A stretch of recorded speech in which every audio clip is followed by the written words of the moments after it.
tommorows. Hello everyone, it's General J with you, back with another interesting empires and puzzles video. So today we are going to talk about the upcoming soul exchange for November 2025. Okay, so I have waited for the last minute to do this video for the recommendations like I usually do.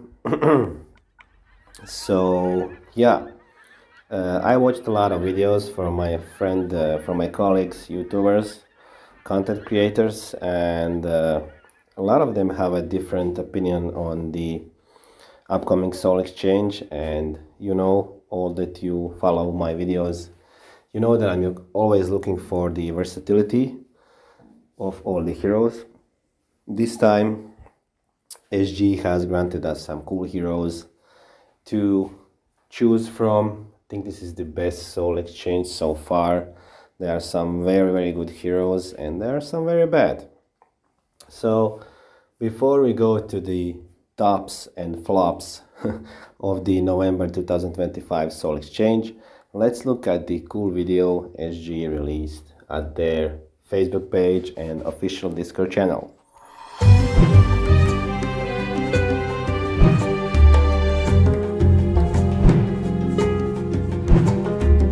So now we officially know what heroes are awaiting us. Soul exchange comes tomorrow, somewhere around 8 in the morning, Central European time. I'm based in Croatia, EU. So yeah, it's going to be a morning for me. And these are the heroes that await us tomorrow. So we are going to talk about the tier 1 10 souls, tier 2 15 souls, and tier 3 20 souls heroes. Okay, so I hope you guys have already maybe made your choice for this, but maybe after you watch this video you're going to change your mind, because we are going to talk about the specific heroes, what are their strengths, what are their weaknesses, and what would be best suited for you based on if you are free-to-play player, new player with a low 5-star roster, or you are a pay-to-play and have a lot of heroes to choose from. So yeah, first of all, let's look at the tier 1 of 10 souls. So speaking of tier 1 for 10 souls, we have the hero of the month Eliani, we have the stag family Listener, the reviver, we have the champion family Nogu, opera family Phantom of the Opera, and the Bard, one of the first release Bard family heroes, Ojima. So what are the pluses, what are the minuses? These stats are based without any emblems and limit breaks, so they don't get fooled by them. It's going to be much higher if you push these heroes up to 90 and 25 emblems. And you will need to if you want to compete with them, because they are pretty much outdated. So Listener is a cool hero. Dispel all enemies, but a burn damage. She can be used in wars, maybe in some sections of events or towers if you don't have stronger red hitter. But the problem are the stats. The stats are really low. I mean, she's the hero of the month, so she will be definitely no for me. Listener is a slow reviver. She only shines in one segment, and that is Rush War. Why? Because apart from the powerful revive of 60%, she has the attack up to all the revived targets. So sometimes in Rush, if you playing against strong defense, Listener is far left probably, because all the revivers should be left. Because if you kill a target with full mana, Listener maybe revives it, 60% chance, that's a lot, and that target is immediately going to fire with boosted attack if it's a hitter.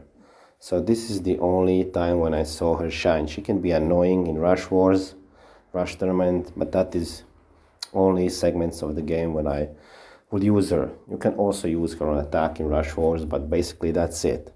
So she's a cool hero, but you won't get to use her a lot. Okay, next to her is Nogu. Now Nogu is an interesting hero. Apart from the strong snipe to a target and minor to nearby enemies, he has the bleed damage and he reverses all the boosted health to negative HP, so reducing HP for 3 turns or 4 turns, I think. Don't really know exactly. Didn't check out the card. He also has cool passives with the mana gain and stuff like that, so like all the champion family heroes have. And if he had a costume, he will definitely be a cool choice if the costume is available, but unfortunately he's not. So Nogu is a cool war hero, mostly in attack. You can use him on Titans, but he doesn't have enough attack stat to be a proper Titan hero. So yeah, don't know. I'm like not sure about him. So moving on, it's the Phantom of the Opera. This is for me the best hero for 10 souls, definitely. If you have revivers. If you don't have revivers, probably it's a listener. But Phantom of the Opera is a cool hero, cool PvP hero that you can use both on attack and defense. He has this cool dance effect that lowers, I think, mana generation and attack stat. And no, healing decrease, yeah. Healing decrease. Attack stat will be better, but it's not. So yeah, you can counter, I don't know, Sludges, Gurik, powerful buffs with that dance effect. He only hits 3, but sometimes even that is enough. And he has a solid damage to 3. So Phantom of the Opera will definitely be a first choice here for 10 souls by me. So next to him is Ojima. When he got released, Ojima was like the OG minion killer. And he lasted until War of the Three Kingdoms, especially Daichan got costumes. So all the minion meta fall down. The minion wars, everyone had Ojima in the corner. The problem with Ojima is his stats. Yeah, his stats are low, so basically he doesn't rely on damage to remove minions. He removes them, and he damages mega minions, which is cool. But the problem is stats. He's very squishy. Back in the day when he released, he had very good stats, but today I still use him sometimes in War of Three Kingdoms, sometimes in regular wars. It depends, but the heroes that have minion meta are in these days not very popular in top tier defenses, top tier alliances, because minions have become weakness. There are so many heroes that can counter minions, mega minions, so yeah, that benefit from minions, that do extra damage when heroes have minions or mega minions. Ojima is unfortunately not among those because he just got ran over time. But definitely he's a cool hero. Has a cool passive, and has a cool family, Bard family. He can increase your mana. So basically I use him only in attack. So yeah. For this tier, definitely Phantom of the Opera. But I will get back to the gradings at the end. So let's look at tier 2 for 15 souls. Okay, tier 2, 15 souls. First of all, we got Karta here, the construct hero. I think he was one of the first healers of the construct family, if we don't count Nautica. So yeah, strong heal to all allies, mana boost to all allies, lifts ailments that can be cleansed. One ailment, latest ailment, and distributed to enemies. So a very underrated hero, but just not very good, in defense these days. She was a small part of time she was very cool in defense. She was very annoying, but these days mainly used in attack because of her mana generation. and because of these cleanse, she can be a powerful counter to stun meta. She cannot be stunned, and if you charge her, if your allies next to her get stunned, you can cleanse that, pretty much fast when you charge her. So she's cool, but mainly in attack wars. Next to her is the guy. What's the name? No, it's not Balbar, it's Alvar, yeah. So this guy is a very cool hero. So he lifts all ailments, then puts them on enemies, and then reset their timer. And then he hits all, and then the enemies reflect buffs. So yeah, pretty much very cool PvP hero. He's not powerful enough to be used on Titans or events, but pretty much very cool for not for the current Equalizer war, but for other wars. Rush also, what else? Bloody, very cool hero. Also a Stag family hero. We have a second Stag family hero here. Really cool hero for wars, both attack and defense. He can also be good used in defense, so he would be a solid choice. Next to him is Sparklight, one of the first astral elves that come by, next with Starwalker, I think, if I remember good. So he is a powerful hit tree hero that make you reflect your buffs to him, to random enemies. So yeah, he dots 3 also, and that will heal allies. So yeah, he is also very much commonly used in events, challenge events, for people that don't have, double Kagan, Toon or Glass. So his versatility is pretty good. He can also be used on Titans. So Sparklight would be a second choice for me here, definitely. Next to him is another opera hero, one of the first opera heroes we had, and it's the Roga. I have the Roga maxed on 90 and 25 albums. He is pretty much squishy, but I use him a lot. Why? Well, he has the powerful snipe. Then he gives a poison that spreads over 4 turns, I think. And the most important thing is the stack of attack buff that he gives to all allies. So yeah, versatility is the key here. So wars, I used to use him in defense before when he was very much powerful, but now I use him in attack, Titans, Mythic Titans. Used to use him also on towers before, but now we have stronger heroes. So the Roga will be definitely my first choice for 15 souls. If I'm using 15 souls, the Roga is the best hero here. That would be my opinion. Next to him, Satori, also a cool champion hero, same like Nogu for 10 souls, but stats are very outdated. He hits all enemies and he does almost double damage to enemies that cleanse. So he will do, let's say he will hit Eliani with him from 10 souls, he will do double damage to her. So all the heroes that cleanse, they will get double damage, which is cool. His average speed, he's blue, and after that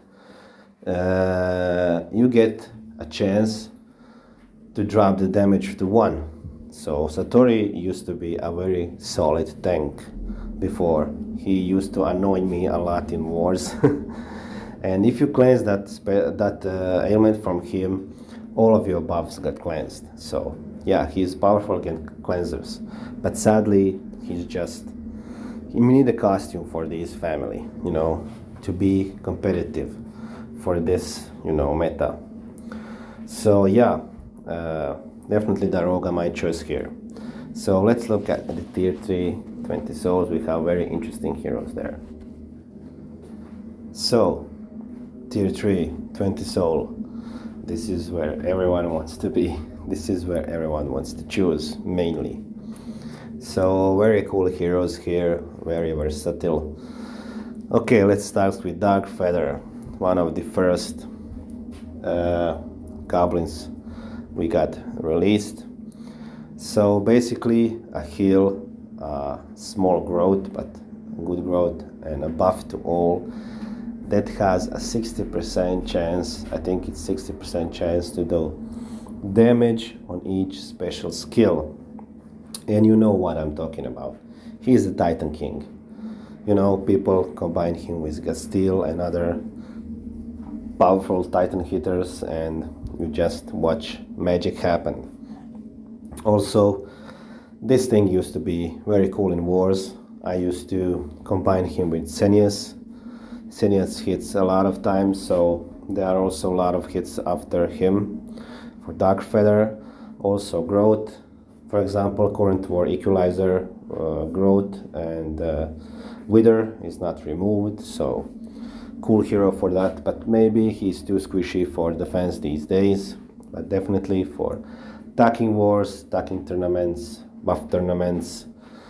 Even if you take him in bloody, he will boost your attack and defense and that extra damage. Although he will not heal, he's useful even there. Towers, Mythic Titans, not for events, but towers and Mythic Titans and Titans, so versatility all the way. Let me just say, Dark Feather is the #1 choice for me here. Although I didn't pass the next 4, but he's definitely the best one here for me. If you do not have Dark Feather, pick Dark Feather. You will see a game change, definitely. Okay, next to him, Lemonwood. The hero I chased a lot, but never got him. Maybe I will pick him this time, don't know. Yet, I didn't decide.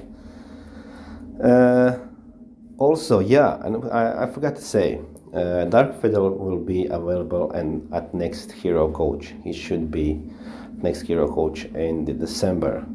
So if you pick him, don't level him for 1 month. You can wait for like 20 days, 25 days, and max him for 300 gems. If I remember correctly. Or no, it's 1000 gems from 1 to 80. Yeah. Okay, so back to Lemonwood. He was a menace when he comes out, you know. You just start your war hit and just, you know, you need 1 tile to get your heroes full, then Lemonwood goes off and practically kills half of your team. Yeah, he benefits, hits extra targets, benefits from more mana on enemies. So yeah, mana cut heroes are always good. He also is immune to blind, so mana reduction, very cool. Fast speed, ranger, bypass talent. What can I say? He's not that more used in defense because his stats are a bit lower than the current meta heroes, but he is definitely still a cool hero for attack also. So just war or tournament hero. This is the problem with him. You cannot use him in events and you cannot use him on Titan because he will not fire more, you know, especially on waves of mobs that don't have mana. So yeah. Next to him is another stag family, Daemon. I have Daemon on 90, 25 emblems. The reason I maxed him because I had him in the Bernadette era. Bernadette is still out there. A lot of people use Bernadette tanks, so if you do not have Bernadette counters, you should really pick Daemon. He blocks the talent skill activation and also blocks the ailments to enemies, so he will block the painting stuff from Bernadette, and he's also very fast. Fighter can revive, so this hero is a PvP monster, you know. You can always use him on multiple heavy tanks, heavy hitters, you know, to prevent their ailments on your team. So very cool hero for PvP, you know. Next to him is Mena. Yeah, it's Mena or Mena. I think it's Mena. So one of the first gargoyles, yeah, also used to be very annoying.